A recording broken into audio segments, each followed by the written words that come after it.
kirtan, and then we'll begin. Yeah, just in time.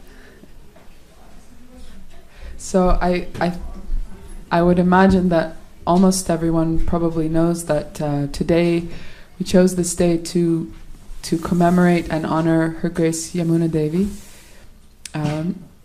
She passed away 3 years ago on Safal Ekadashi, which is this coming Wednesday. So we thought we could honor her on a day when it was more easy for everyone to come and take part. So, and December 14th is also the calendar date that Sri Sri Radha and Landanishwar were installed 45 years ago.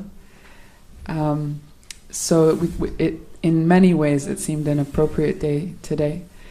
So I thank you so much for coming. I guess this is the early slot for the Sunday program, but thank you for being here to take part in this celebration. And we really hope that today, there's a few of us here who are part of the team that have helped a little bit with this book, the new book that's come out. So we'll be selling this today outside, and we really hope that from today, and if you do get the book also, that you'll be able to take great inspiration for your spiritual life.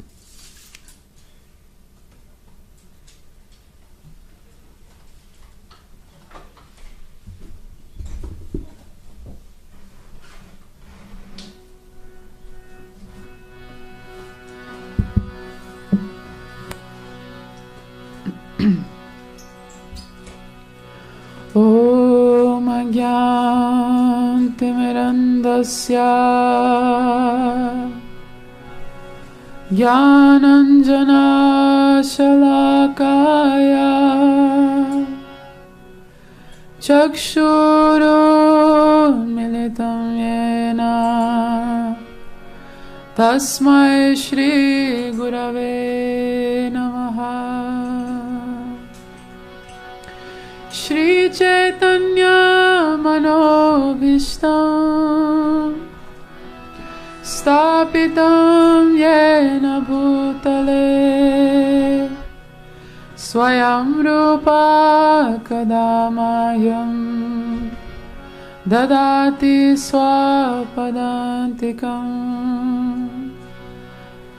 Vandeham Shri Guru Shri Yuta Parakamalam Shri Guru Vaishnavamscha Shri Rupam Sagrajata Sahagana Raghunathanvitam Tam Sajivam Sadvaitam Savadutam Parijana Sahitam Krishna Chaitanya Devam Shri Radha Krishna Padam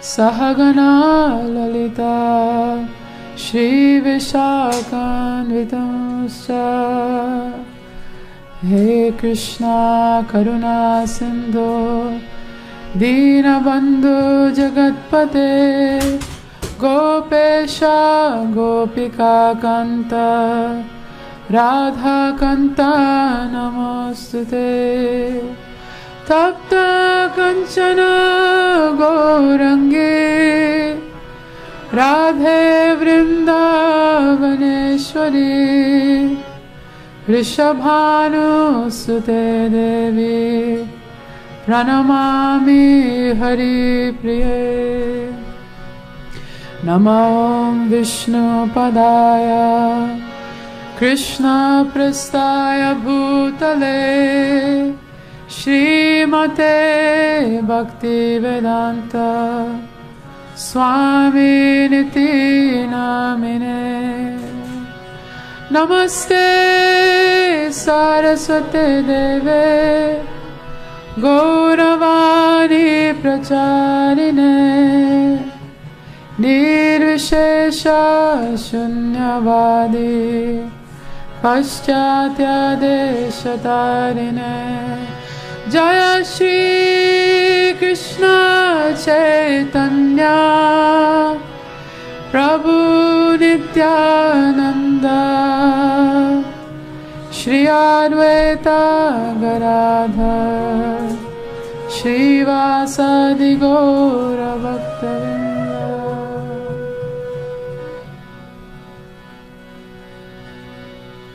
Hare Krishna,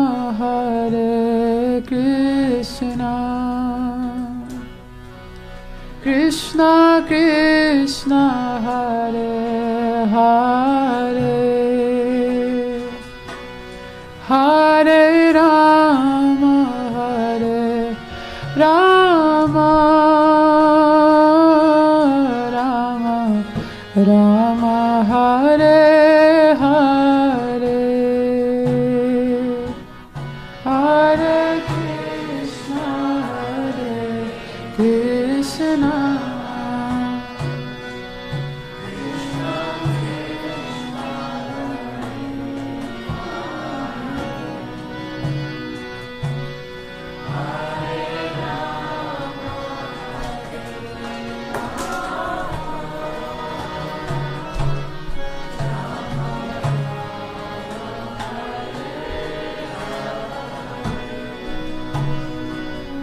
Hare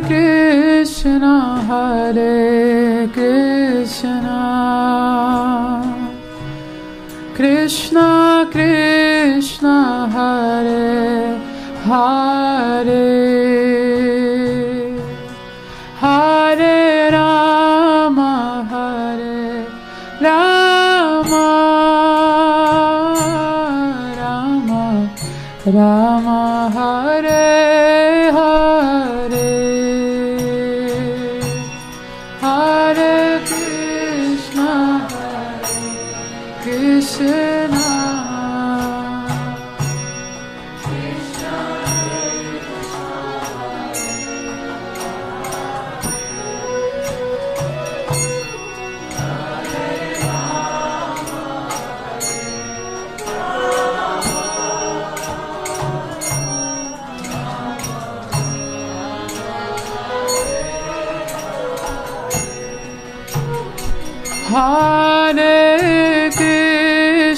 Hare Krishna, Krishna Krishna, Hare Hare, Hare Rama, Hare Rama, Rama Rama, Hare Hare.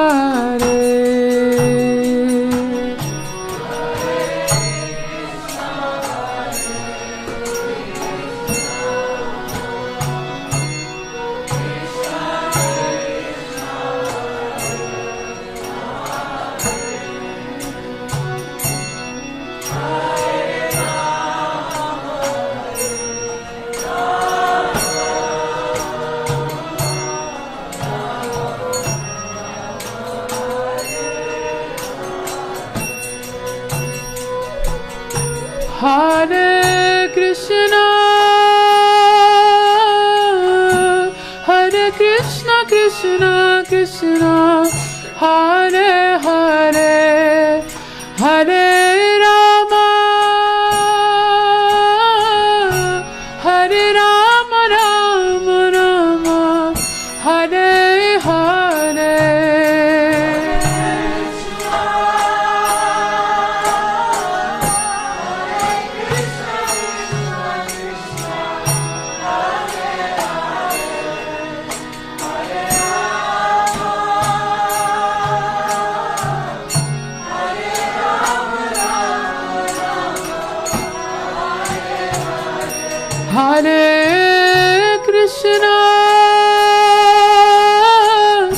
Hare Krishna, Krishna Krishna, Hare Hare, Hare Rama, Hare Rama, Rama Rama, Hare Hare.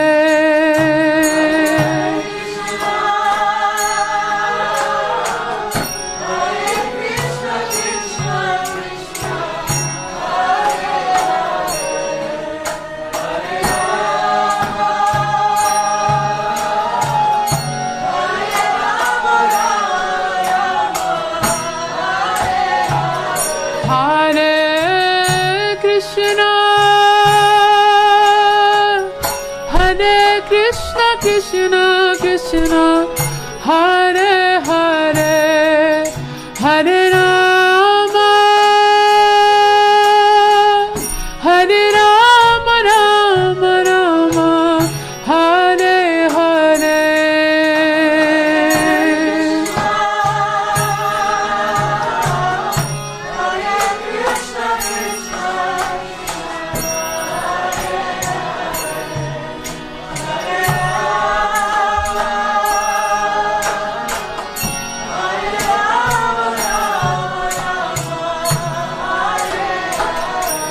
Jai Prabhupada, Prabhupada, Prabhupada, Jaya Jaya Prabhupada.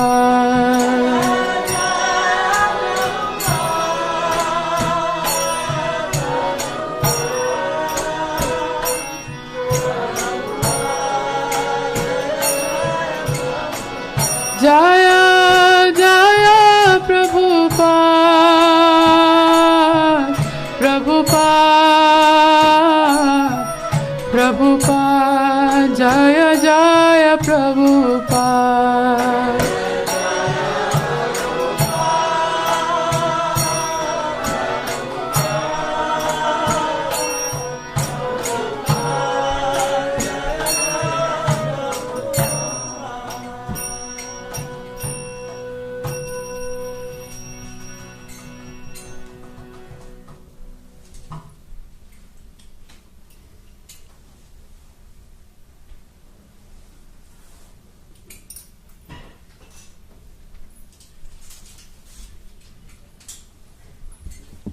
Hare Krishna.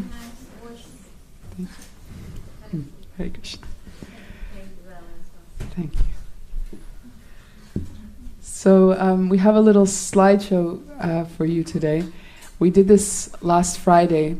Actually, last Friday we had a program at Bhaktivedanta Manor, and we had to prepare something in a rush because we had a last-minute change. But it turned out to go very nicely, so we thought we could share it again today. And we'll also be having... Yes? No. We'll also be having different speakers, different devotees will be arriving to share their memories. And actually probably many devotees here who have been here for some years, well, specifically for the past 5 years, because last time she came here was on the 40th anniversary of Shri Shri Radha. So some of you may have memories from that time. I know we'll hear later on from Jainitai Prabhu.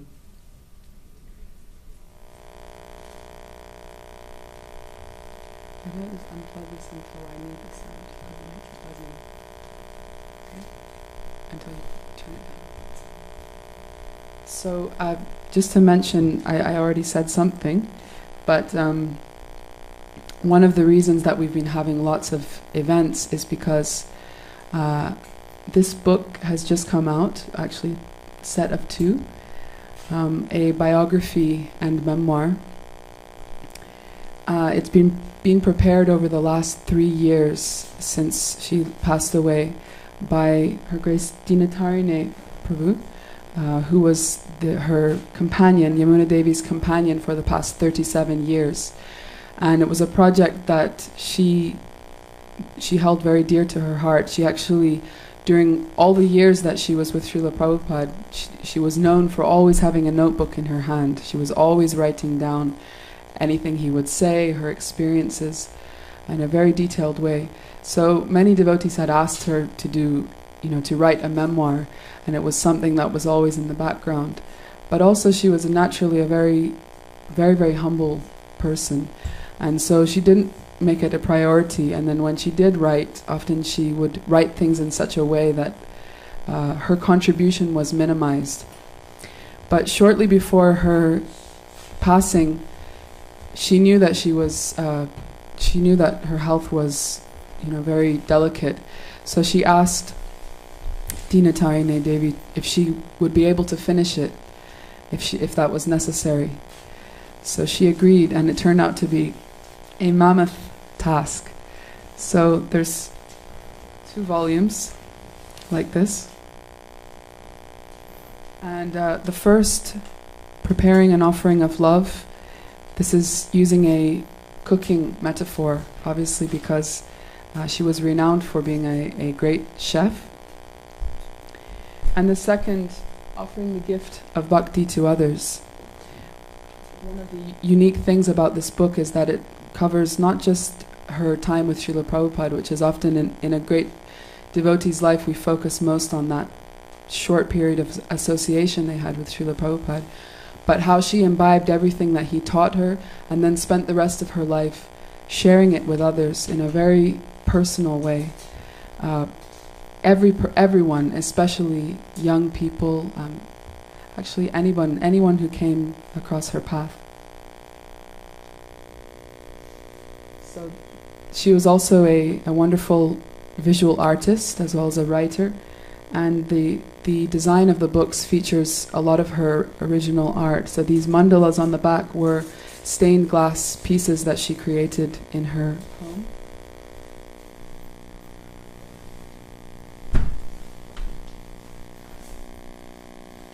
And here again, a stained glass backdrop that she created for her altar.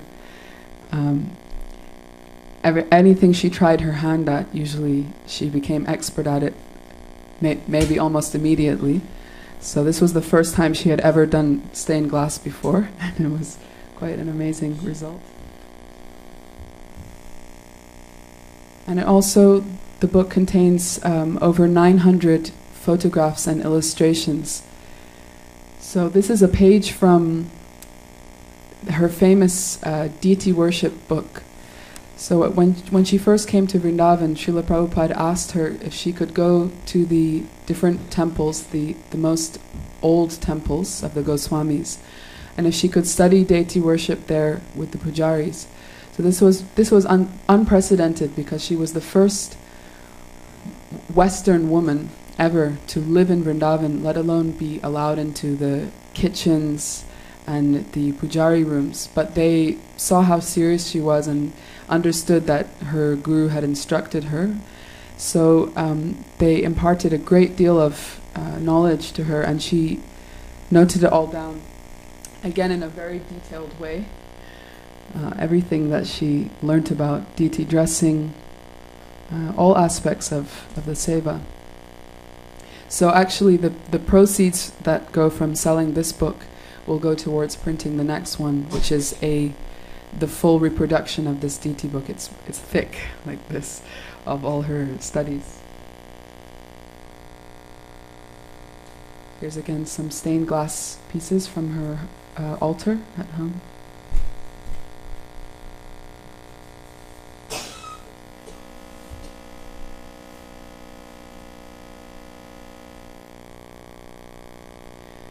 And the book also features a number of personal letters from Srila Prabhupada. So this one obviously is, Dear Guru Das and Yamuna Devi, be a good boy and girl and always chant the Hare Krishna mantra, and you will be so pleased with the result.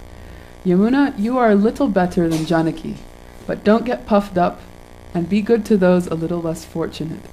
Guru Das, your work is so nice and you are a very important member of our society. You and your wife work so well, there shall never be any problems. So the funny thing about this letter was that Srila Prabhupada had this playful relationship between Yamuna and Janaki, her sister. They were some of the first female disciples.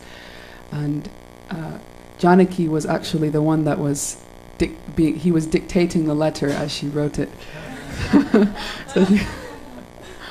So he used to, and they were living in separate places at the time, so he was playing them off of each other. This is Janaki with Srila Prabhupada.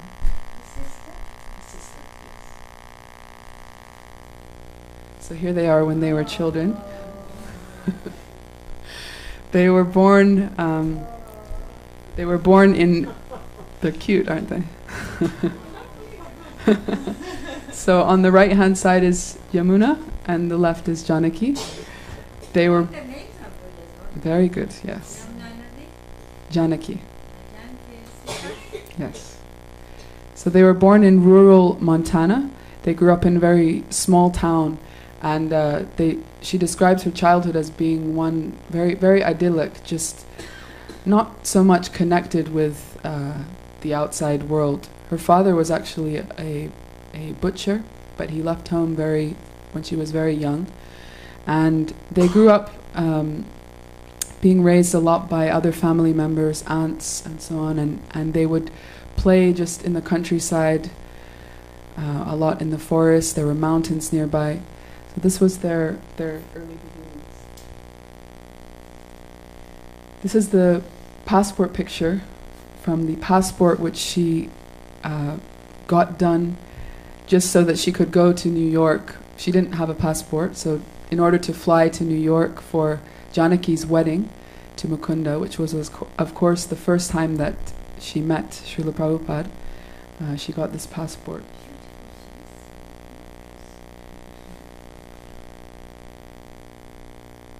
So after a very short time, I think everyone probably at some point has heard the story of how she first met Srila Prabhupada, and she helped him cook the wedding feast for her sister.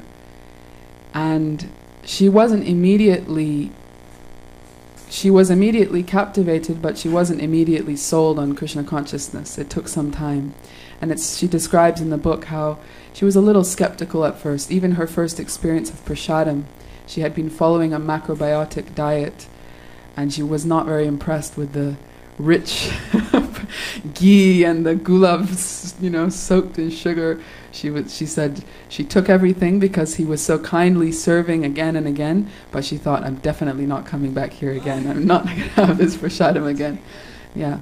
But actually, she describes that one of the first things that really caught her was the chanting. Hearing that sound vibration of the Maha Mantra, especially coming from Srila Prabhupada, was captivating. So I believe this is a picture of her chanting not long after she had become a devotee and gone to San Francisco in Golden Gate Park.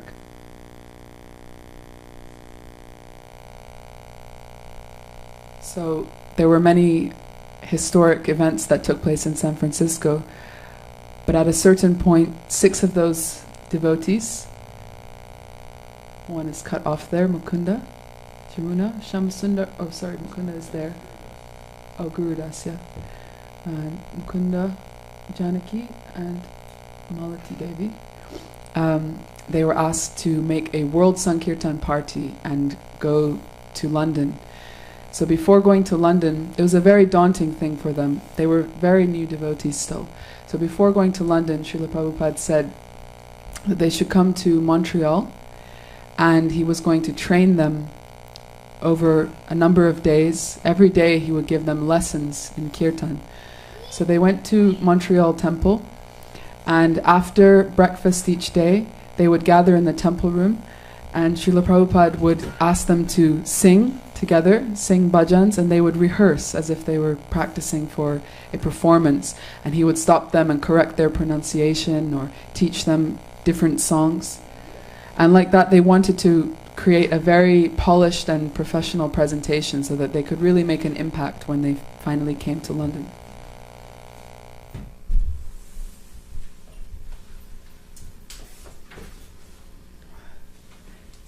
So the next series of images are taken at the estate of John Lennon, Tittenhurst Park.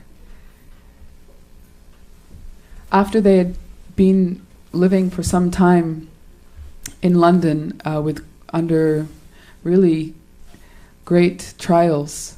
The only way that they could even get into the country was by each couple going one at a time, taking some money and then sending it back to the next one so that they could prove that they had even enough money to live there. And at first they all had to live in separate places in very austere conditions. It was the winter time and they didn't even have proper heating, anything. But after some time, obviously they had made some connection with the Beatles, who were interested in spirituality, and they were invited to come and stay at the house of John Lennon. So every day, Srila Prabhupada, he came to visit them there, and he would go out for a japa walk, and there weren't so many devotees there at that time, so often Yamuna Devi would go with him, accompany him. So this was one morning when they were walking together, and her husband Guru Das, who was a photographer, was taking the images. So throughout the slideshow today, we're going to do some readings from the book, so you can also get a little taster.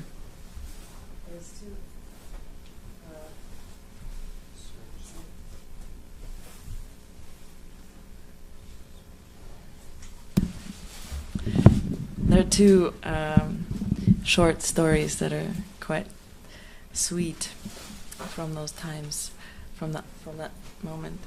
So one is, this was also near the time when pictures were taken on a morning walk of me taking pebbles out of Srila Prabhupada's Wellington boots. We had walked some distance past John Lennon's main house, down the big front steps, and down one large white gravel path about 200 yards long. Srila Prabhupada's boots came well up to his mid-calf, and we had walked only a small distance, 50 or 60 yards. Then Srila Prabhupada stopped, turned around, and said, "There is some pebble in my boot. Take it out." So he leaned on my shoulder, and I bent down and took off his boot and extracted 2 or 3 very small pebbles, which I put in my pocket. And then we walked on. Perhaps we'd walked another 50 yards when Srila Prabhupada again said, "There are more pebbles in my boot. Please take them out." He leaned on his cane and put his other hand on my shoulder, and I took them out. I looked at him in amazement. How could these pebbles get in his boot? And he looked down at me and said, "Why do they jump in there?" As though the pebbles were personalities. And I said, "Of course, Srila Prabhupada, they can't resist the opportunity of being close to your lotus feet." He chuckled and said, "No, it is not so. I do not know how they're getting in there." And then another one was, because of the no cutting rule, the grasses were from 8 inches to a foot tall.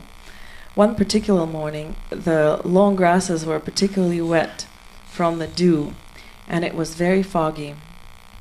So we were going down the hillock, and Prabhupada was walking a little ahead of me.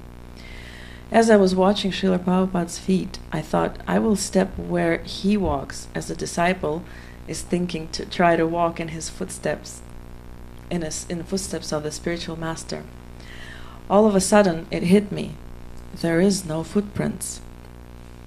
It was uncanny because I was the only person there at the time, but it struck me so profoundly, and I turned around and looked, and there were really large, deep impressions where I had walked. So I stopped and said, "Prabhupada, I am confused. You are walking in front of me, but there are no footprints where you're walking. And where I walk, there are footprints. How's that?" So actually, he was quite sober, and he said, "That will be revealed to you in time." But he never gave me an answer. And it still hasn't been revealed to me, other than he was from another place. He was a Vaikuntha man.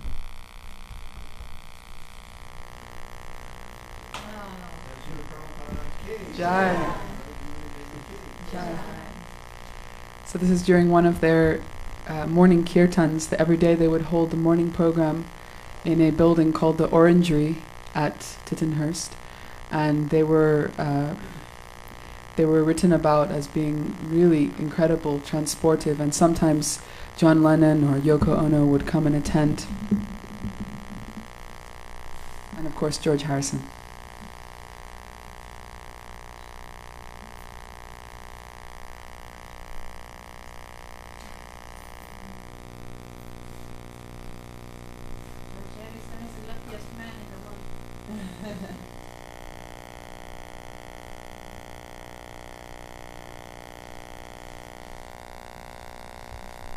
Here's George Harrison and his first wife.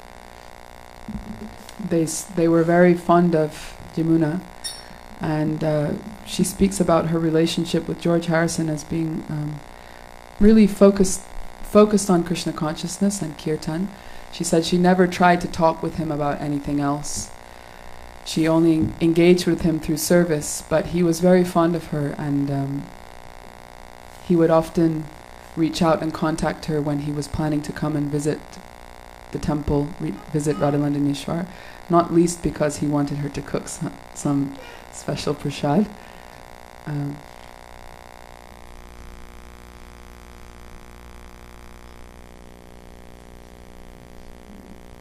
So many times she was present with Srila Prabhupada on car journeys, and this may not have been the exact time, probably not, that this exchange happened, but if you're familiar with the Radha Krishna Temple album and this Bhaja Hure Mana that she sings, you know that the words are a little bit mixed up. She sings Bhaja Mana Hure, and at that time they had no songbook. They hadn't been taught the songs properly, so there was no way that they really would have known it right. Also, she was recorded after the long day of recording the Govindam prayers. She was sitting by herself with the harmonium and just singing. It was a song that she had heard Srila Prabhupada, so she was recalling, but George Harrison heard her and decided to press record. And then when she finished, he said, "It's a wrap." And they added some clapping on it later. But when Srila Prabhupada heard it, he was speaking to her in the car one day, and he was just sitting there in the front, and then he turned around and he said, "You have sung it wrong." She said, "I'm sorry, Srila Prabhupada?" He said, "You have sung it wrong, that song. It is Bhaja Hure Mana, not Bhaja Mana Hure." So she said, I'm very sorry, Srila Prabhupada, and she tried to explain. And then he said, "Anyway, it doesn't matter. It's because you are sincere, everyone will be deeply affected by your chanting." He said, Krishna consciousness is a matter of sincerity. But another time he brought that up and he asked her, "Are you chanting your 16 rounds properly?" And she said, "Actually, Srila Prabhupada, I'm struggling because I have so much service." And he said, "Make sure, this is most important." 16 rounds a day? Yes. I don't. You can start today. I don't, but each and every single second, I do remember, by not round, but by my heart. Wonderful. And when I get forget, and then I call myself, "Come on, Sarah." Haribol. Wonderful. This is, there's a wonderful story in the book which you can read, where Srila Prabhupada goes away for some time to India, and when he comes back, he has brought a different sari for each of his female disciples. He chose them specifically for them. And it's really touching how he gives them to each one, and he says, "Then this one is for you, this one is for you," and with a very fatherly affection. So the sari she is wearing here was given to her by Srila Prabhupada, and she wore it very often, actually, because many of them didn't really have, they had maybe 2 saris or 3 at the most. So she would very diligently wash and iron one sari every night and then wear the next one the next day and come down. And Srila Prabhupada one day said, "Oh, Yamuna, you have so many nice saris." And she tried to say, "Oh no, Srila Prabhupada, I actually only have 2. He said, No, it's wonderful how you're dressing so nicely."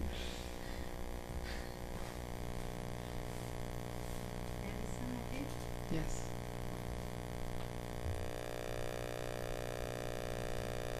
So this is a really wonderful, this is a famous story, but maybe you haven't heard it before with the images. This is in Conway Hall, not far from here. How far away is Conway Hall? That way. Yeah. One night an extraordinary thing happened. Prabhupada led the first kirtan and then gave a lecture. I sat on the floor just to his right with the harmonium, and after the lecture I began leading the second Hare Krishna kirtan. All of a sudden, Srila Prabhupada's voice cut through the auditorium with the potency of Lord Nrsimha, right in the middle of my chanting. I had never heard Prabhupada do that, nor had I heard the words that he chanted. Narada Muni Bhajai Vina Radhika Ramana Name, he sang. And then again he repeated it. I looked up, and he looked down at me, signaling to me to carry on. So I continued chanting Hare Krishna, and he continued singing his prayer to Narad Muni into his microphone. I closed my eyes and carried on, not knowing what was happening. Then he started leading with me. We could all understand that something inexplicable but amazing was happening. Everyone was literally jumping off the ground, leaping in the air. Even little baby Saraswati was 2 feet off the ground, and the audience were leaping into the air also.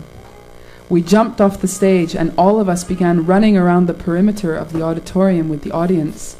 It was one of those Krishna magic moments, just amazing. The next morning I asked Srila Prabhupada what had happened the previous night. Didn't you see? Srila Prabhupada said. Narad Muni came to our kirtan. No, I didn't see him, I answered. Yes, Narad Muni came.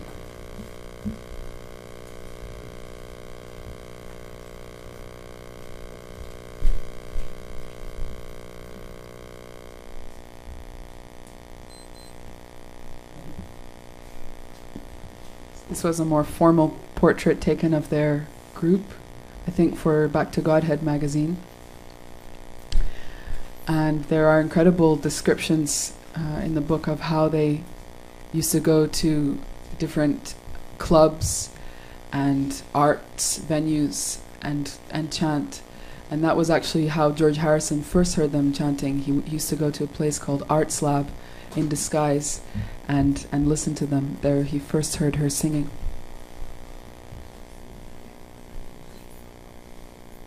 We can ask everyone to please move forward as more guests arrive and leave the space at the back before the ladies session. So we wanted to especially read something from the book about Shri Radha Landanishwar's installation. So this little excerpt comes from the night before the installation. Srila Prabhupada had asked everyone to gather for kirtan, and he wanted to invoke auspiciousness before the deities were installed the next day. I can read. Would you like to read one? No? Okay. We were chanting softly when Prabhupada came into the temple room that night. He sat down on his new Vyasasan for the first time. Mukunda placed a white chrysanthemum garland around his neck, and devotees placed chrysanthemum petals at his feet. He indicated that each of us should place a flower on the marble where Radha and Krishna would stand the next morning.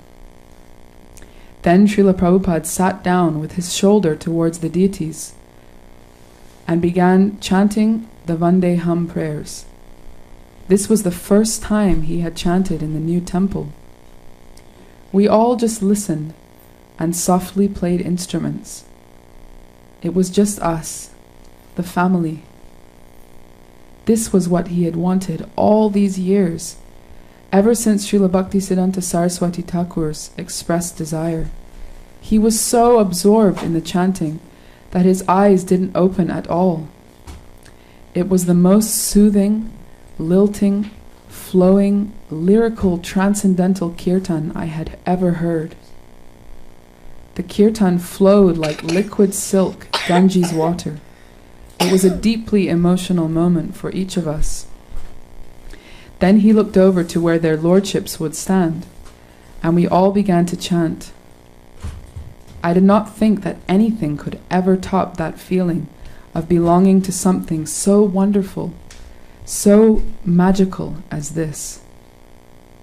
I remember thinking, what have I done to be so fortunate to come into contact with Srila Prabhupada, with Krishna consciousness, and with the family of Vaishnavas?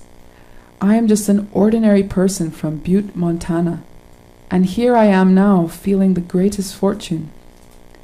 It simply increased my resolve to try to become a real devotee. Towards the end of the kirtan, Srila Prabhupada looked at each of us, and later some devotees said they felt him looking right through them, seeing everything about them simply by his glance. After the kirtan and prayers, Srila Prabhupada walked to the altar, placed his flowers on top of ours, paid his obeisances, and left. So the next day came the installation ceremony, and we've related these stories very recently because it was the 45th anniversary.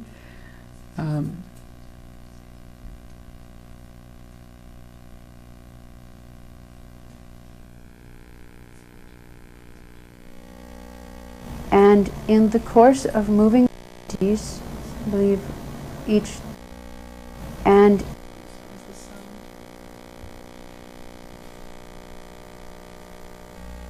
so here Yamuna Devi was interviewed for many years ago for memories being gathered about Srila Prabhupada. So here she describes a moment just before the installation where something went a little bit wrong because they had been rushing so much to prepare, and as usual everything was a bit last minute thrown together.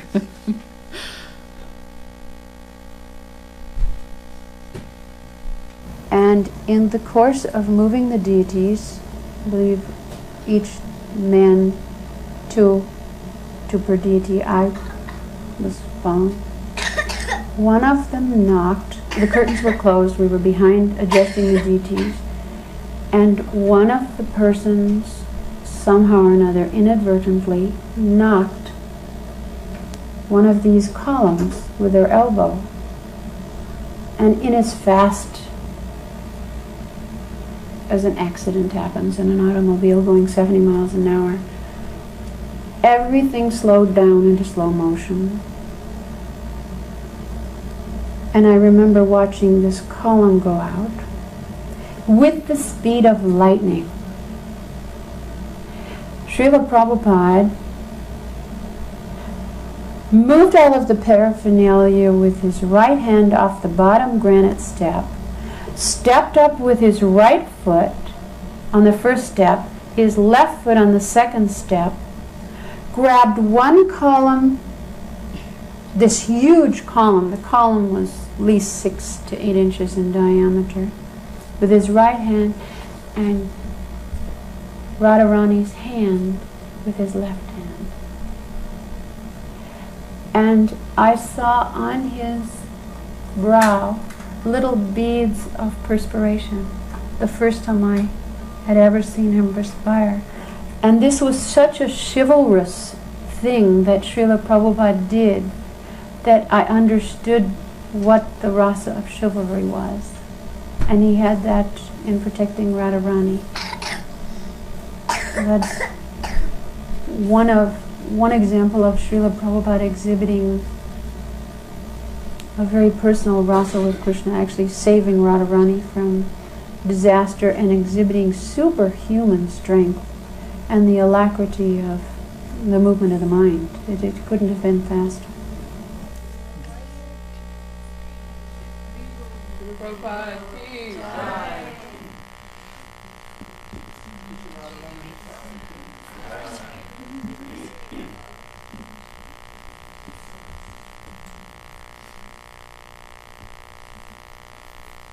So the next day the deities were installed.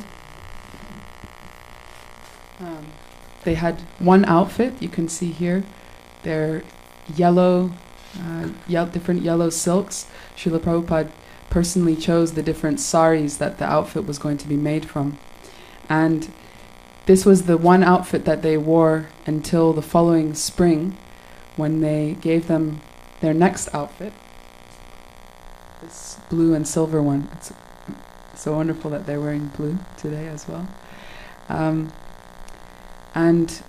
Mother Mandakini, one of the young brahmacharinis that came during that time, unfortunately she couldn't be here today, but when we interviewed her for the book, she was telling that the deities, they only had one outfit, and then when they had two, then they would change them once a week on Sunday. But she said Srila Prabhupada taught Yamuna Devi, who was the only pujari at that time. She was doing all the offerings, all the artis. She taught her to do, he taught her to do worship in the mind, Manasa Puja. So every day she would sit with the deities and she would perform a full abhishek, and she would also dress them completely in a different outfit every day. So when she would come off the altar, the devotees would ask her, so what are they wearing today? And she would tell in great detail what they were wearing. And so Mother Mandakini was saying that when the curtains actually opened, they would have an experience of seeing that outfit because it had been described to them, even though they were still wearing the same thing as the day before. And so later on she also taught others who she was training in deity worship to follow that same method, how Srila Prabhupada taught them to meditate on collecting the water from the Yamuna in beautiful golden pots and so on.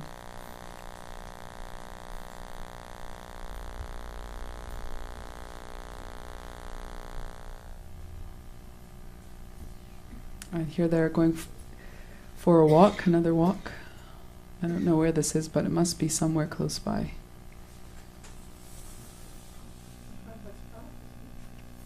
Where is that?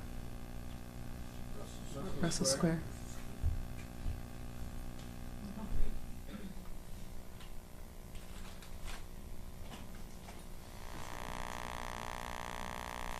So this series of photographs were taken at Amsterdam airport. They were traveling together, and one of the things that Yamuna Devi was known for was her eagle eyes for any maha, any mercy she could get from Srila Prabhupada. She was always watching him. So whether it was in the form of words or anything physical as well. So they were sitting. Here they are sitting in different places, and she came to sit next to him, and he notices that there's a piece of wood that's coming loose from his cane. So he kind of spots it and tells her, and then he started to take it off, and the whole time she's just watching him. Where is he going to put this piece of wood and how can I get it? And he gave it to his servant to put in the bin, and she's looking like she's not up to something.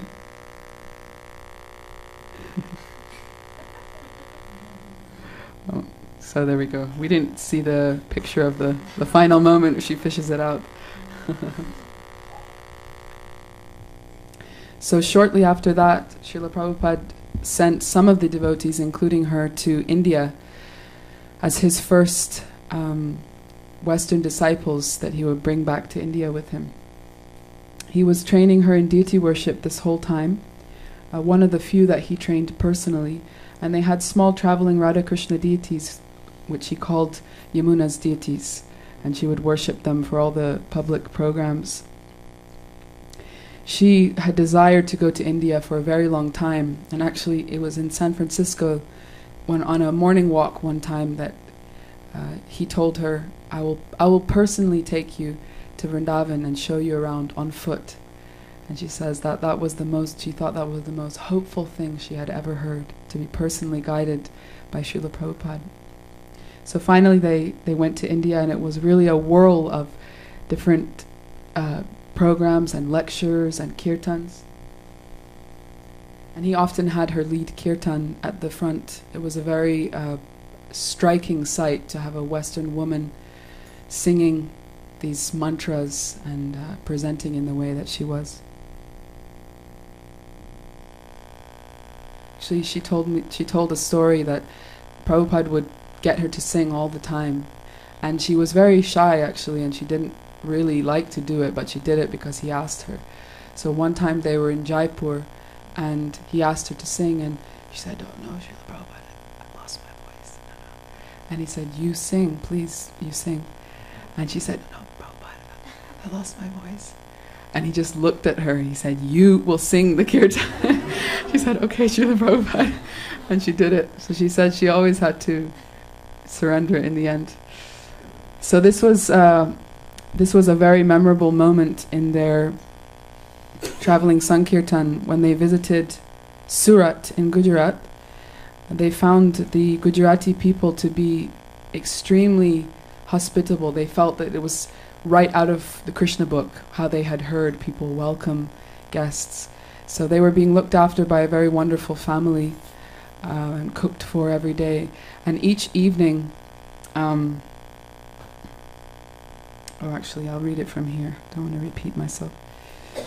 So here she describes one very memorable experience. They were going out on Nagar Sankirtan every morning, early in the morning, and getting this incredible reception wherever they went.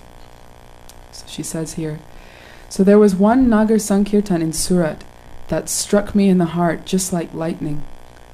It was the culmination and fulfillment of Srila Prabhupada's words. Our group of Sankirtan members had been informed that the next morning our Nagar Sankirtan would begin at 4 a.m. and proceed through some of the main streets of the town as it was awakening.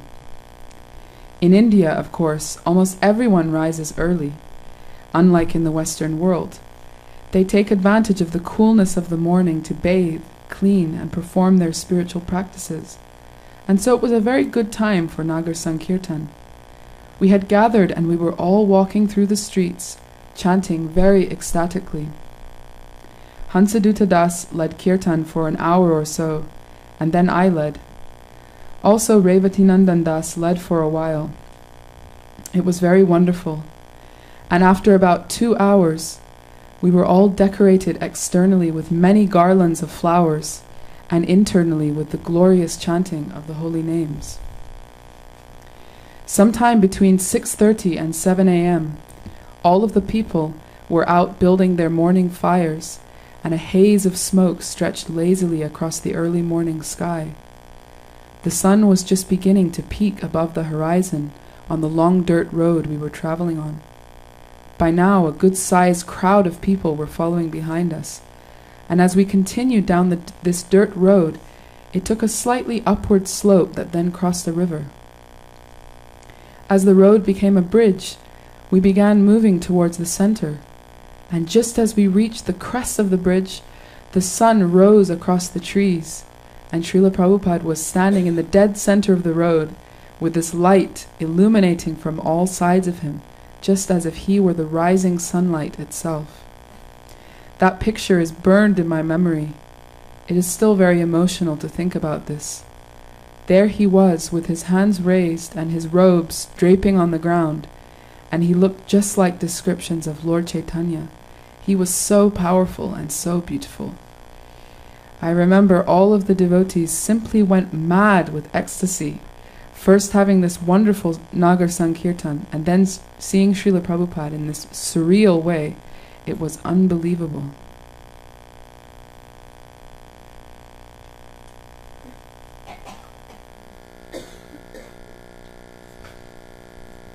So, one of Yamuna Devi's favorite activities, especially after spending so much time with Srila Prabhupada, was to sing the songs and prayers of the Acharyas.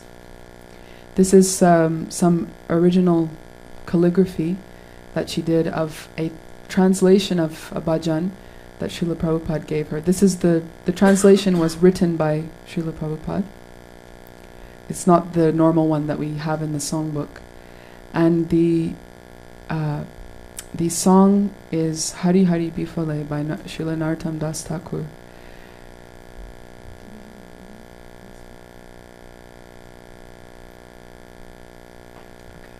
So we wanted to tell the story, but also to sing this all together. It was during the time at Tittenhurst Park that she would every day be sitting on the stairs outside Srila Prabhupada's room, and he would often sing with his harmonium in these hours that he had free in the morning. And one morning she was sitting on the stairs just listening to him, and he called out her name when he stopped. He said, Yamuna. Somehow he knew she was sitting there. And she went in and she said, oh, Srila Prabhupada, it was so beautiful, so wonderful how you were chanting.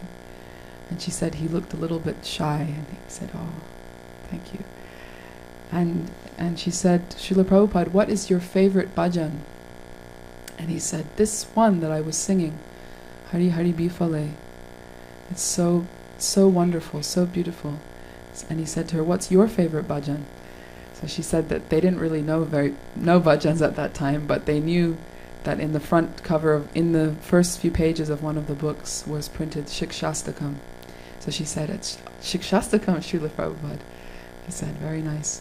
So they sang this bhajan together on many occasions, and because Srila Prabhupada told her it was his favorite, it was really treasured to her in her life, and she would very regularly with other devotees sing it.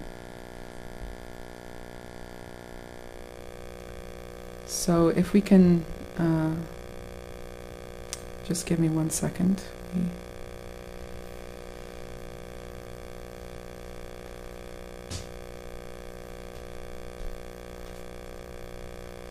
Thank you.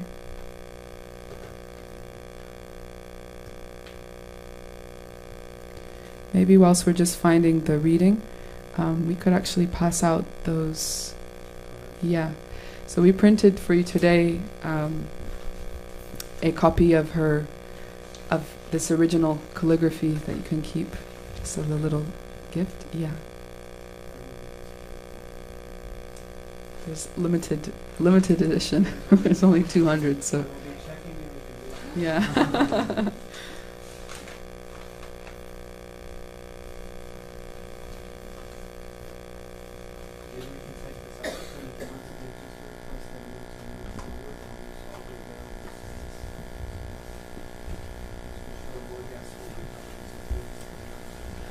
Also, just to mention, if you've come in a little later, just to remind you, we're holding this occasion today to commemorate both the launch of this new book and also of her passing, which was 3 years ago on Wednesday, this coming Wednesday. Also, just a quick thing, we didn't actually announce the schedule, so we started at around 2:30 till 4:15. We will be having these remembrances and singing together some bhajans also. Then there'll be we'll be singing a bhajan together, another bhajan just before the arti, and then at 4:30, His Grace Bhagavat Ashraya Prabhu and Sarva Mangala Devi will be giving the class. And following that, there'll be a very special feast for everybody, which is cooked from her recipes that are in her recipe book. So, if you do feel like doing a little bit of service today, as we speak, down in the kitchen, they're preparing the feast. They've started on Friday, and they continued yesterday and finishing off today. So if at any point you feel like going down and doing a little bit of help, until 5 o'clock they said they'll need assistance, and you will be able to hear everything down there as well. Thank you.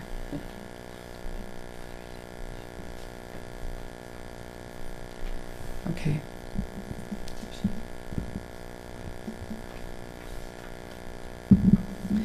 There's a beautiful series of photographs taken of Srila Prabhupada chanting Hari Hari Bifale at Akashganga, with Yamuna holding a microphone as he played the harmonium and sang.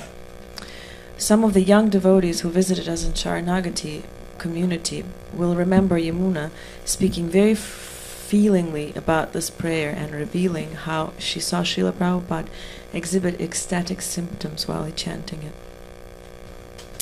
Narottam Das Thakur laments in this prayer that although the Lord sent this Hare Krishna Mahamantra from the spiritual world to deliver the fallen souls, why did he not develop any taste for it? Of course, for exalted devotees like Srila Prabhupada, this humility is real, but it comes from a platform of separation and has no tinge of any material feeling. This was one of the prayers Yamuna liked to chant alone, and it would invariably bring about remembrances of those moments with Srila Prabhupada, and then the tears would freely flow as she sang.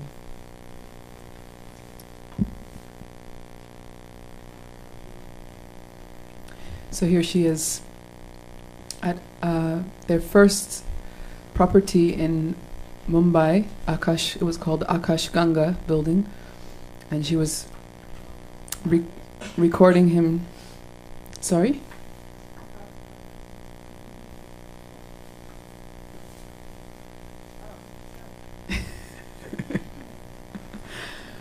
Here she is recording him singing this prayer.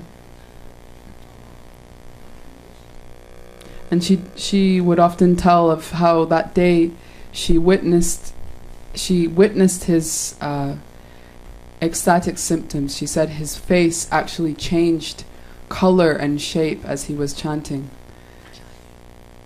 Yeah. Beginning in 1968, when Srila Prabhupada first taught us the prayer Hari Hari Bifal in San Francisco until his departure, I had the good fortune of witnessing Srila Prabhupada chant this exceedingly humble song of Narottam Das Thakur 4 times. The last time was at Akash Ganga in 1979. I was holding the microphone up and watched as he went so deeply into the ecstasy of chanting that he exhibited bodily transformations. His meditation was that day was so deep and profound that the skin on his face became slack. His face would just transform into something very different, all from diving deeply into the ocean of that prayerful appeal.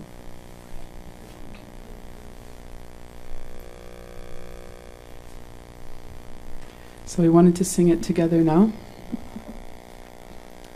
So if you kindly join us. Actually, we can read first out loud the translation.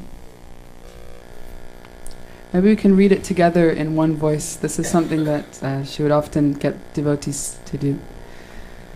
Slowly. Although I have come to this human form, my Lord, I have passed my life uselessly. I did not care to serve Radha and Krishna, and I have swallowed poison carelessly. Hare Krishna comes straight from Krishna Loka, but with the chanting I have no connection.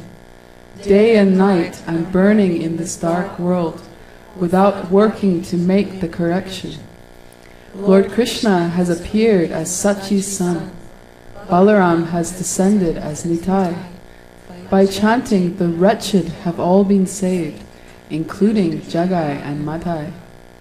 O my dear Lord, son of King Nanda, together with Vrishabhanu's daughter, I've no shelter but Radha and Krishna.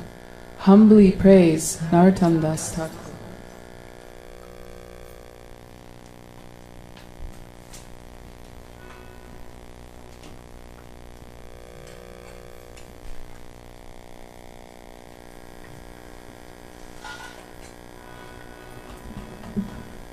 So this tune we'll sing was the tune that Srila Prabhupada taught to her.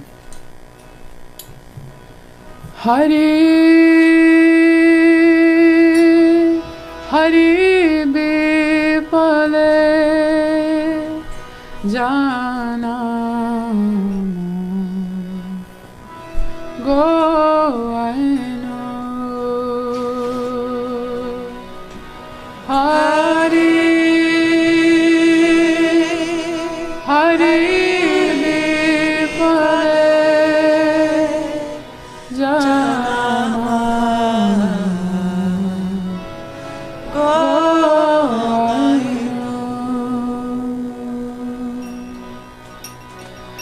Manusha Janama Paya Radha Krishna Navojia Manusha Janama Paya Radha Krishna Navojia Janiya Shuniya Bishakainu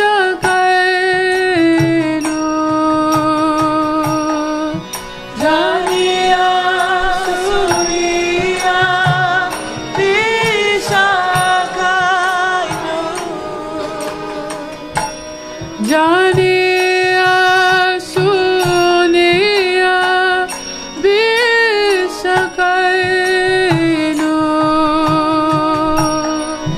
जानिया सुनिया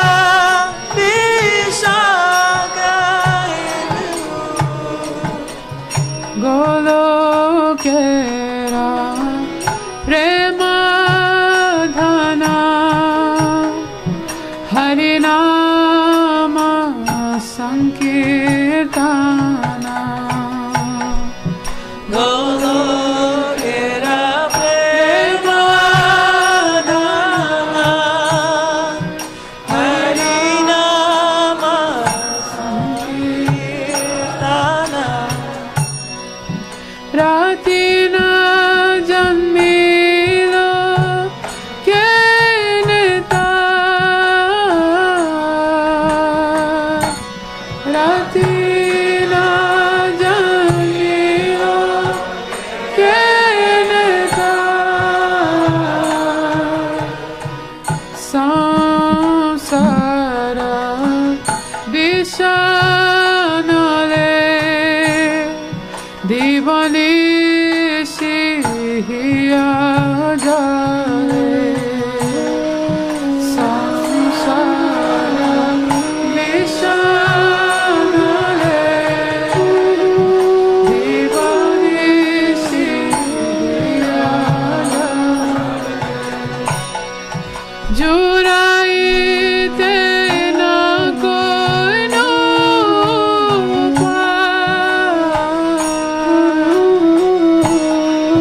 जुराई तेना कोई no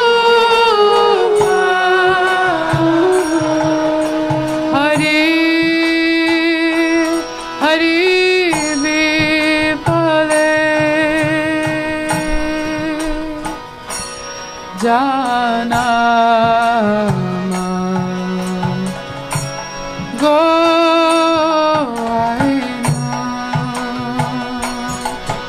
Hari Hari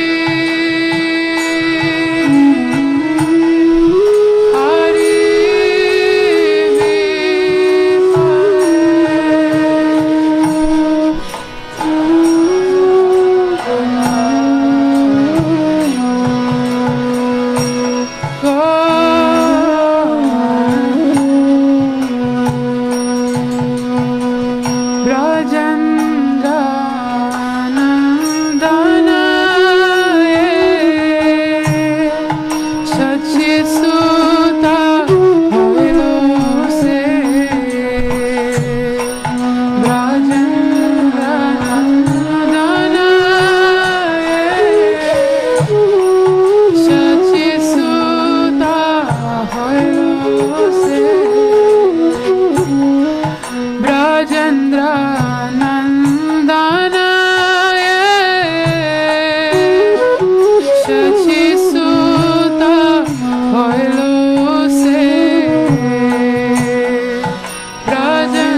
So Srila Prabhupada left them in India and with the specific instructions to start preparing for the construction of the Krishna Balaram Mandir in Vrindavan. There were just a few of them staying there at that time in Srila Prabhupada's personal quarters at the Radha Damodar temple. And it was one of the most austere experiences that she had ever had. They arrived in the middle of summer. For anyone that's ever been in Vrindavan in the summertime, it's even... You've been in Vrindavan in the summertime. How is it? Hot. It's extremely hot, and they didn't have any 51 Celsius, 51 Celsius. Yeah, and because she was the only woman in the party, all the men were sleeping out on the balcony. But obviously she couldn't sleep in the same place as them. So she had to sleep inside one of these small rooms, and she said it felt like being inside a brick oven when you would come in at night. There was no draft whatsoever. And she would just often at night just cry and think, how could she possibly fulfill this order that Srila Prabhupada had given them? She said she would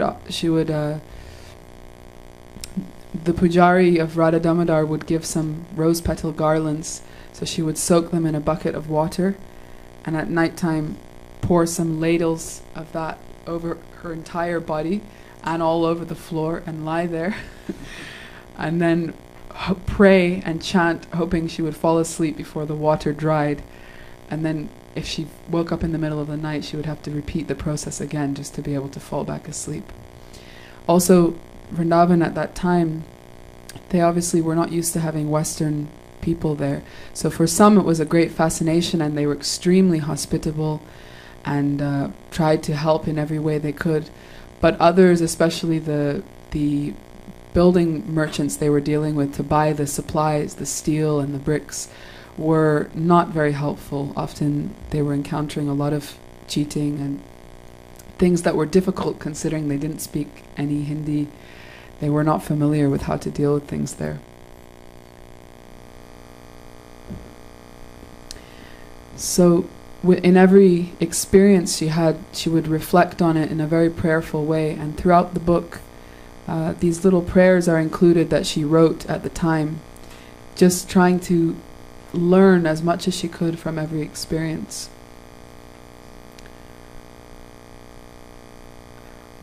It's an amazing quality because some of the things that are related, I mean, just one other thing that they had to do, the place that they had to bathe on the construction site for the Krishna Balaram Mandir was the pit where the cement was mixed every day.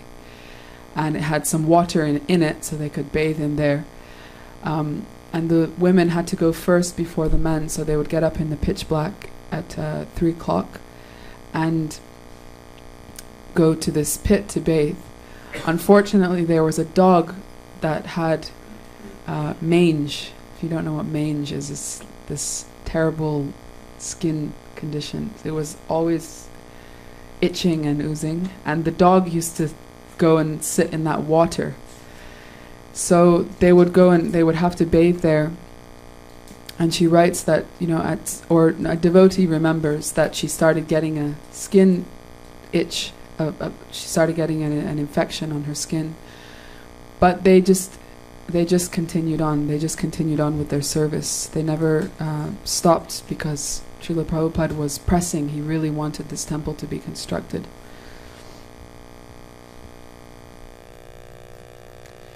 So that's there's so much to say about that episode. I don't know if anyone here, Bhagavat Ashraya Prabhu, or anyone wants to add. You were there. Would you like to say anything, Prabhu? Yes, sure.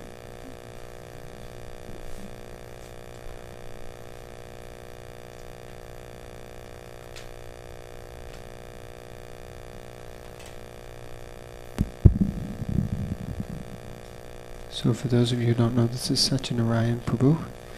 He is looking after the BBT for the Far East. Also a disciple of Srila Prabhupada. We're very honored to have him here with us today, so we can welcome him also by chanting very loudly, Hari Bol.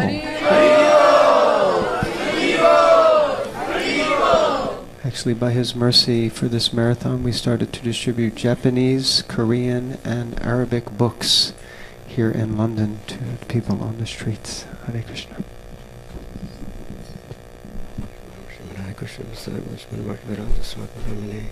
Namaste Saraswati Devi Gauravani Visharani Nivase Shunivari Pasrade Shitarne. I'll try to be brief.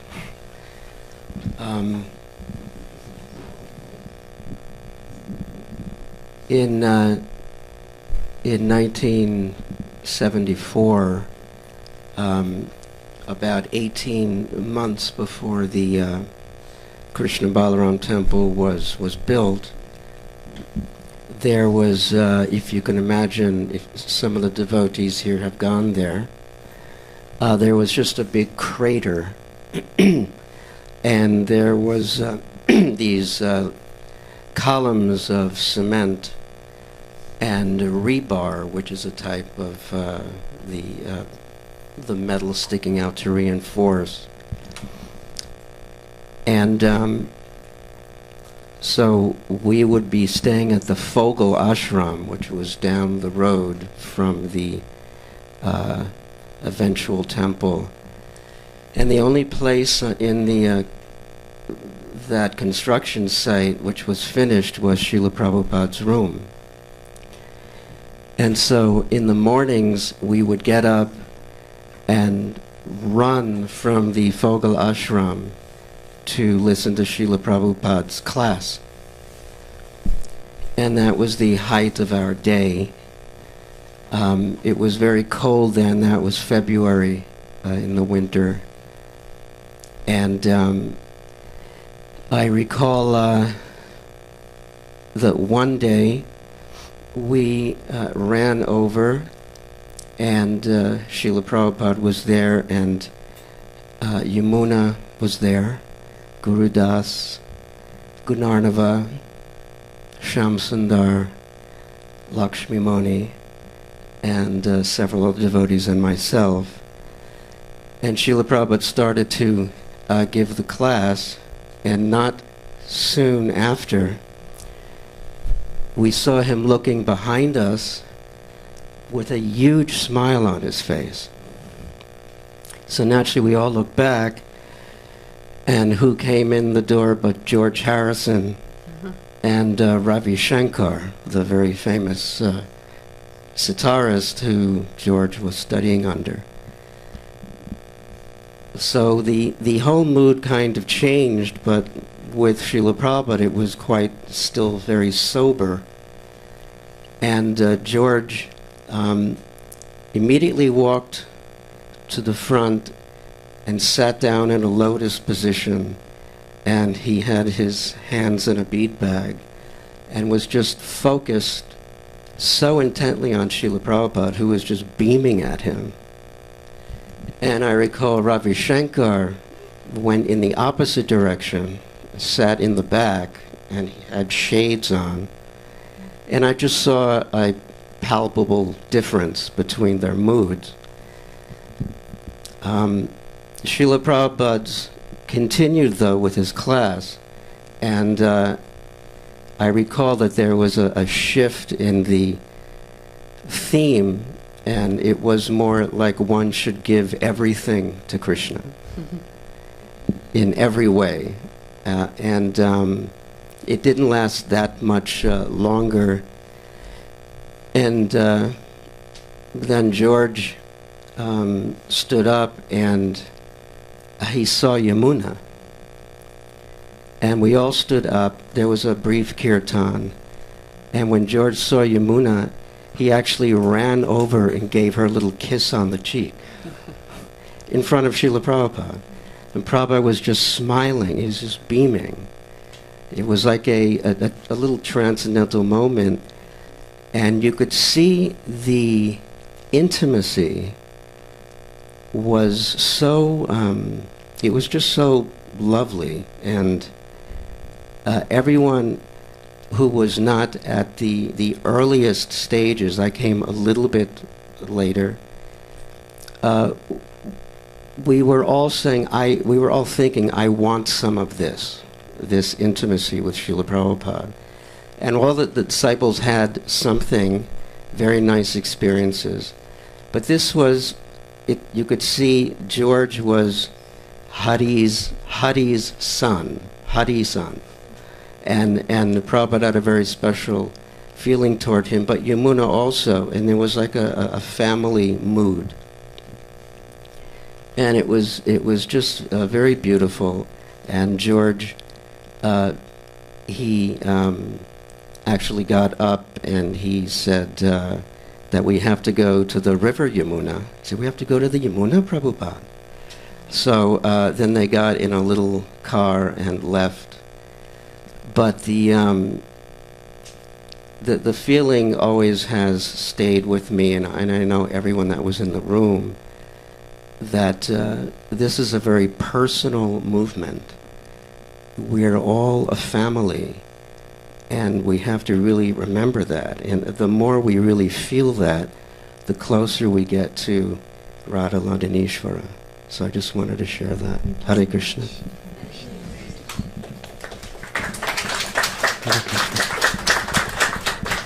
Thank you so much, Prabhu.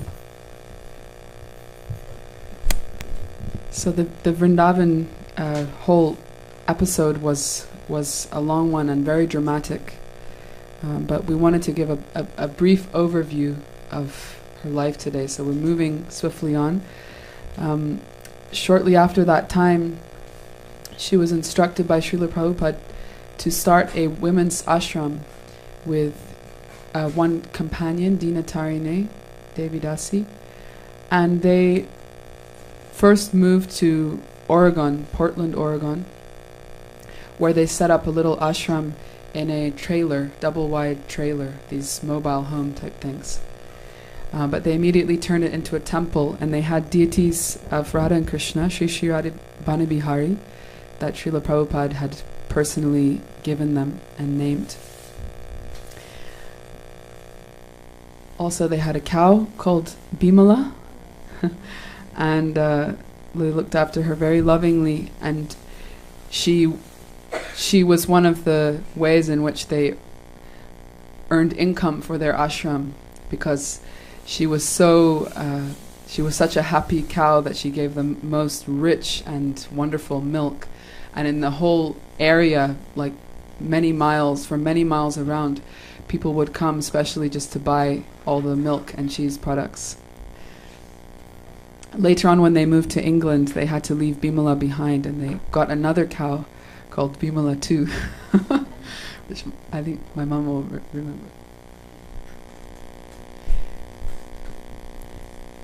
Also around that time, she started to put more energy and effort into her cooking for Krishna. Srila Prabhupada obviously was her first cooking teacher.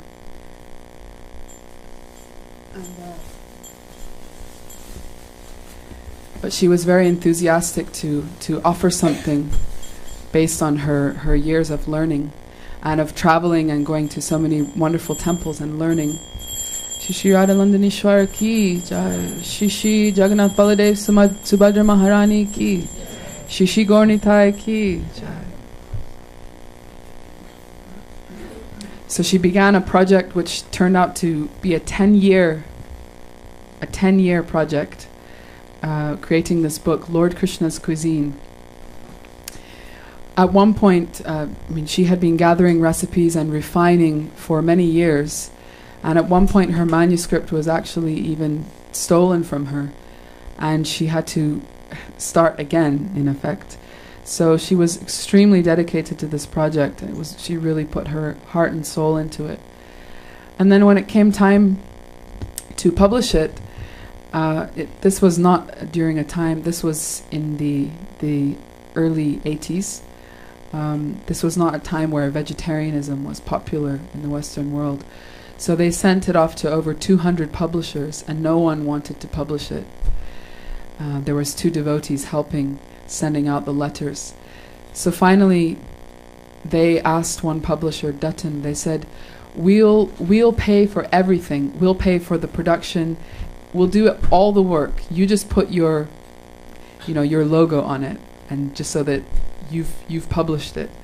And they said, okay, that's all right. There's no risk for us whatsoever, because it was this massive, that's like when they say a tome, that's really, a huge book. And they thought it'll never sell. Plus, people at the time were saying, first of all, Lord Krishna, Lord sounds weird. Who knows what Lord means? And Krishna, why do you have to put Krishna on it? Because people aren't really going to get it. Just call it The Art of Indian Vegetarian Cooking. But she was adamant, no, it should be called Lord Krishna's Cuisine. So, much to everyone's surprise, that year that it was published, it was nominated in the best, I I always forget the category. I think it was the best Asian cookbook. So they went along to this award ceremony, the International Association of Cookbook Publishers, which is the biggest in the world, and all the most famous chefs were the judges. So when they announced that it won in that category, they were completely stunned. But then not just that, at the end of the evening they announced the best overall cookbook of the year. And they couldn't have imagined, they said, actually we have a surprise winner this year. Normally we don't have a book that's outside of the traditional Western cuisine or French or something familiar, but we're awarding it to Lord Krishna's cuisine. So she said, she almost fell off her chair. It's with surprise. And following that, actually, there was a great interest from the media. So for a time, there were articles being published in the New York Times and the Washington Post. She wrote a cookery column for the Washington Post for many years, and became very well known. Actually, I should have shown today, but you can find on YouTube films of her on cooking shows. She would go on and speak about Srila Prabhupada and these recipes that he taught her, and it's quite interesting and really wonderful to see how she presented things. So she moved on with their ashram. They moved many times from Portland. They went to Washington, D.C. They came to England for a time, to Berkhamsted, which my mom will speak a little bit about later. But wherever they went, there was a lot of upheaval in ISKCON at that time. In the years following Srila Prabhupada's departure, things were not as clear-cut and straightforward as they had been when he was around. And there were many obstacles presented. So somehow wherever they were was the epicenter of whatever different dramatic event was happening at that time.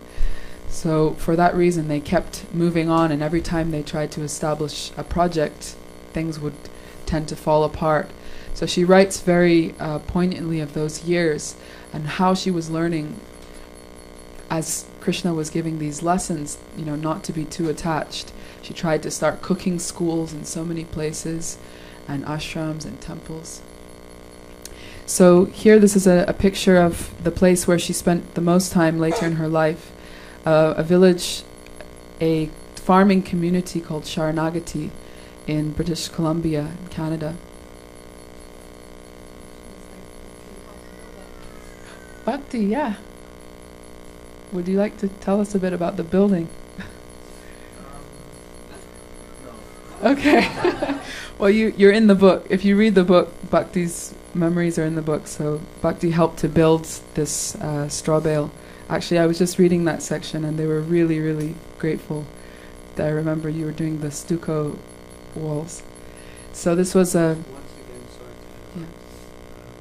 Everyone could please move more forward. There's lots of space there. We were just discussing about family atmosphere, so it's very close. Get cozy. Here. We like it cozy. Right in the middle there's enough space for at least 22 new people.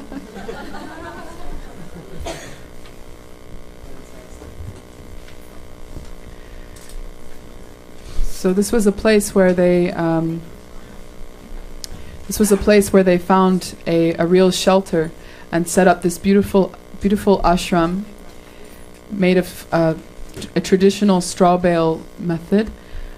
A temple. It was a temple for Sri Sri Radha Banbihari, and they enlisted the help of the whole community there to build it.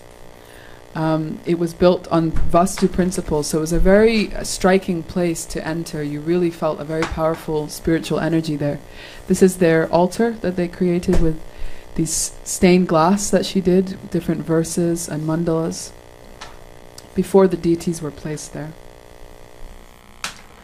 And Sri Sri Radha Banbihari, her deities, they're actually, Krishna is made to the same measurements as Sri Radharamanji in Vrindavan, and they're cast from the same molds. When Shri Shri Radha Shyam Sundar, the small deities in Vrindavan, were cast. There were 3 sets cast, which she was supervising. So one of the sets is in Vrindavan. I think one may have been discarded because there was some imperfection, and the other set were these ones. And she would worship them with most spectacular attention to detail. They would hold all kinds of festivals for them, and they had all different paraphernalia and toys and outfits that were appropriate to the different seasons. Once they were explaining how they had outfits for the monsoon season that were the same colors as another set, but they had silver threads running through like the rain. So they were extremely devoted to them, and when you would come before them, you'd feel a radiating presence. It was really tangible. Also during those years, she became very attached to gathering groups of devotees together and singing bhajans of the acharyas. So we'll read actually, I know we're running short on time. We'll read a very short excerpt about why she felt this was important and what she got from it. And then maybe we can do the... Yeah, your bit. Yeah. It is difficult to express the life-changing effect that chanting the songbooks of Bhaktivinoda Thakur from 2005 onward had on the hearts of so many devotees, including Yamuna and myself. That's Dina Tarani writing. What can be expressed is that of all of the programs and interactions through the years at Sharanagati, these bhajans created an ocean of nectar which the participants swam in with great happiness. As Yamuna later eloquently wrote in a prayer to Bhaktivinoda Thakur, he taught us not only the power of prayer, but how to supplicate ourselves before the Lord in helpless appeal. And this is Yamuna Devi's prayer to Bhaktivinoda Thakur. Most revered Bhaktivinoda Thakur, today I fall at your lotus feet because it just occurred to me that of the many gifts you share through your prayers, the gift you taught me is how to pray. If anyone read your heartfelt prayers of longing for Krishna, for Lord Chaitanya, and for your own spiritual preceptors, they would not discover that you were a highly placed government officer with unsurpassed responsibilities, or that you possessed a large family and dedicated wife, authored 100 books on devotional practice, edited several magazines, and were a stalwart defender of Vaishnava Dharma. Instead, they would find a humble soul begging for the chance to make progress in spiritual life and begging for the mercy of the Lord and the Vaishnavas. I pray to you for the ability to increase the sincerity of my prayers from one of the pretense to one of actual sincerity, and I thank you with all my heart for the unparalleled gifts you have given us all.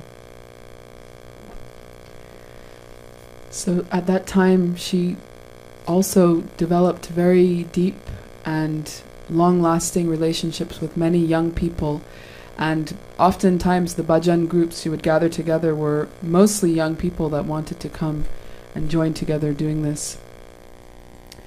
She would engage them in service very regularly. These are some of the girls, young girls that grew up in Sharanagati. She called them Banabihari's milkmaids, and she would get them to do all kinds of different services.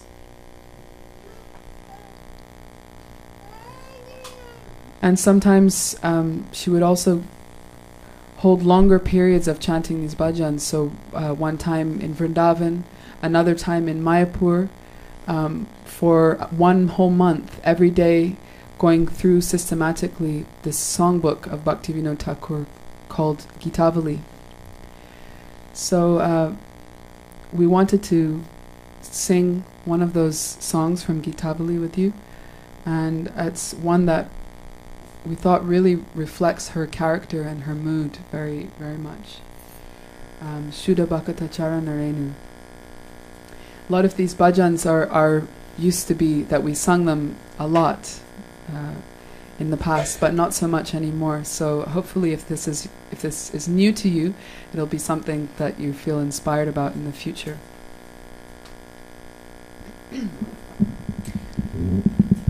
The dust of the lotus feet of pure devotees, enthusiastic devotional service, and service to the pure devotees of the highest order are the roots of the creeper of devotion. The holy days like Ekadashi and Janmastami are the mother of devotion for those devotees who respect them. Let the holy places of Krishna's pastimes be my places of worship, and bless me. May I always visit all the holy places associated with the Leela of Lord Chaitanya and his devotees. When I hear the sound of the mridanga in my heart, I always desire to join in kirtan, and when I hear the bona fide songs describing Lord Chaitanya's pastimes, my heart dances in ecstasy. Whenever I see the transcendental Sri Vigrahas of Radha Krishna, I am in bliss, for by taking their lordships prasad we can conquer over the material elements.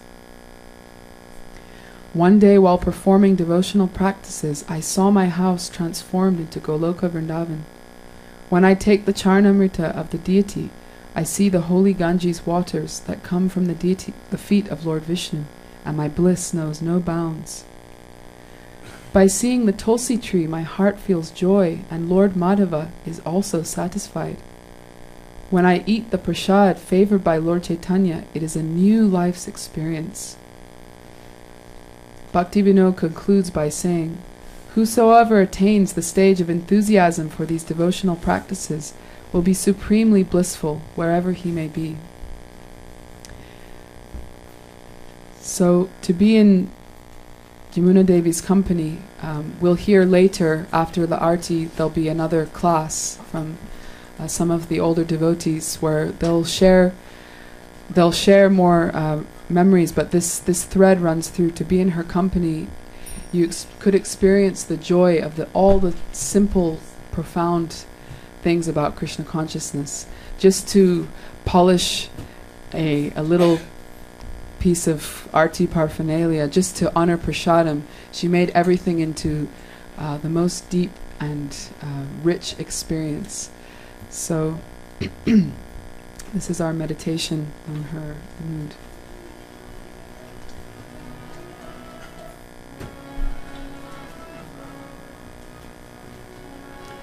Shuddha Bhakta Charana Rena Bhajanaya Nukula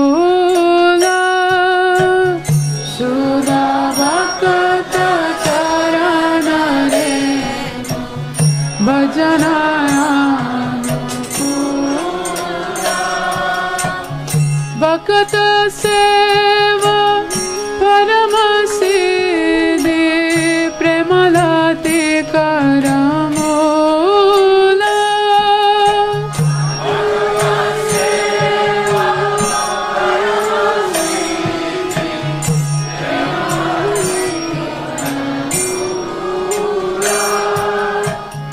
Madhavati Bhakti Janane Jatane Palana Kori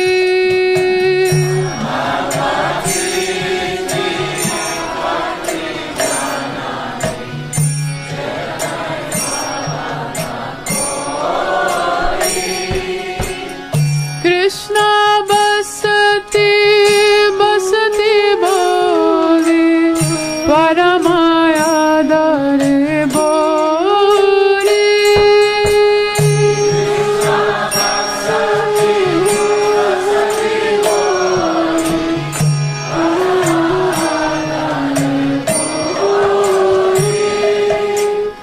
Gaura Mara Ye Sabastane Gauralo Brahmana Range Gaura Mara Ye Sabastane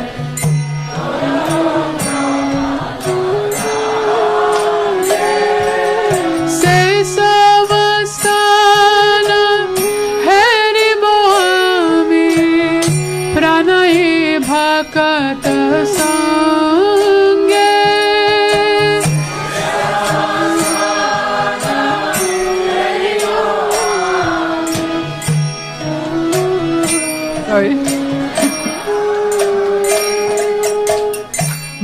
मृदंगवाद्य सुनीते माना अवसर सदा जाचे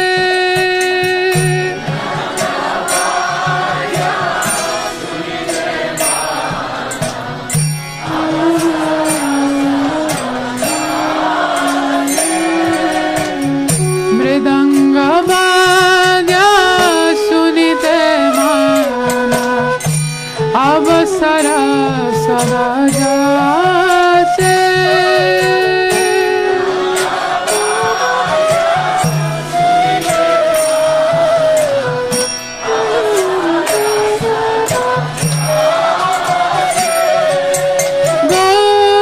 गौरविहित कीर्तन सुनी आनंद हृदय नाचे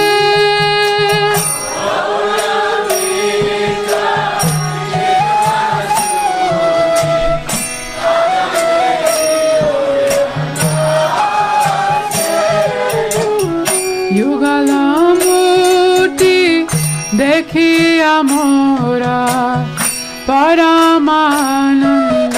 हो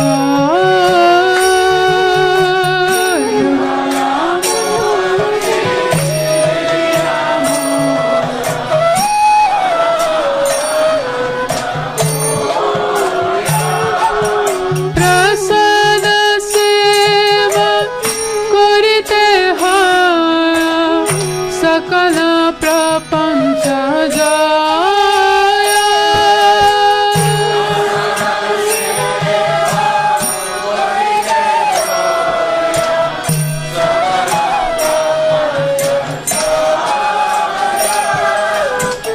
सुधा भक्त चरण रे भजनयानुकूला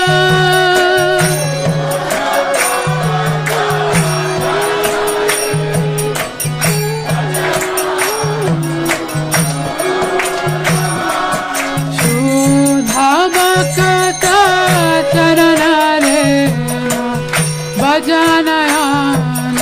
भजनयानुकूला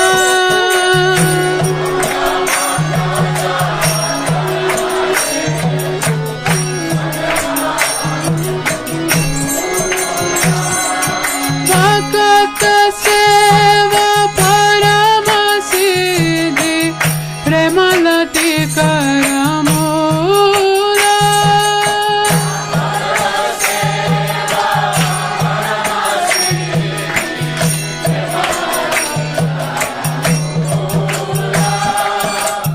जय दिन गृह भजन देखी गृह ते गोलोका भाया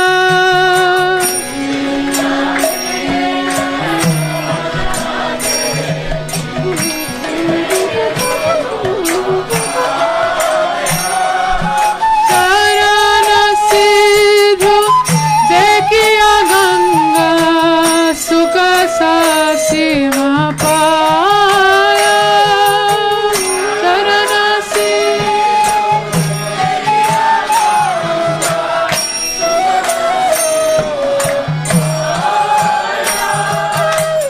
तुलसी देखी जुराय प्राण माधव तो शनि जानी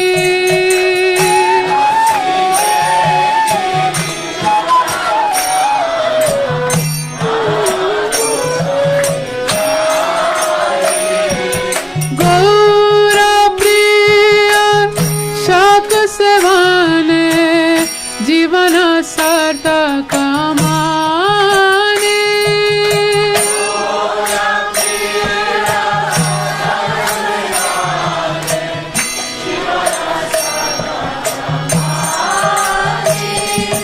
भक्ति विनोद कृष्ण भजन अनुकूल पाया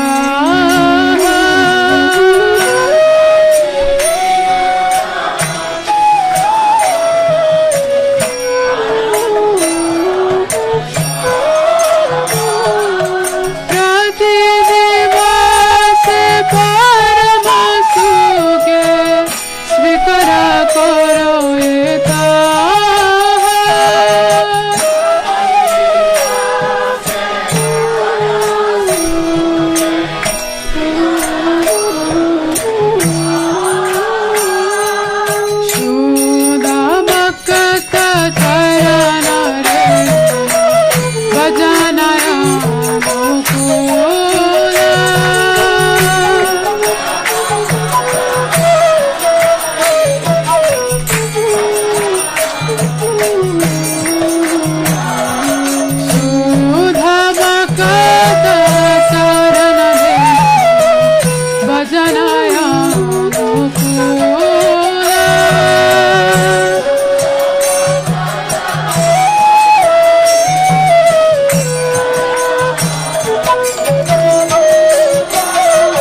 Krishna Hare Hare Hare Ram Ram Ram Hare Hare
Jaya Jaya Prabhupada